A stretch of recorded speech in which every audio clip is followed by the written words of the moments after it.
અમદાવાદમાં ચાલી રહેલી ટ્રાફિક ડ્રાઈવને લઈ હાઈકોર્ટમાં સુનાવણી. અમદાવાદ પોલીસને કામગીરી સમયે રાજકીય દબાણ કરાતું હોવાની હાઈકોર્ટમાં ફરિયાદ કરાઈ. સરકારી વકીલે દલીલ કરી કે અમારા અધિકારી કામ કરે છે તેમને રોકવામાં આવી રહ્યા છે. ડીસીપી કક્ષાના અધિકારી વિરુદ્ધ સોશિયલ મીડિયામાં વાતો ફેલાવવામાં આવી રહી છે. સરકારી વકીલની રજૂઆત સાંભળીને ગુજરાત હાઈકોર્ટે આવા તત્વો સામે વ્યક્ત કરી સખત નારાજગી. હાઈકોર્ટે કહ્યું કે જે પણ લોકો કામગીરીમાં અડચણ ઊભી કરી રહ્યા છે તેમના નામ આપો.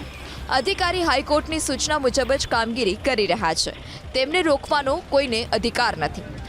જે પણ કોઈ રાજકીય વ્યક્તિ આ કામ કરતા હશે તેમના વિરુદ્ધ કન્ટેમ્પ્ટ ઓફ કોર્ટની કાર્યવાહી થશે.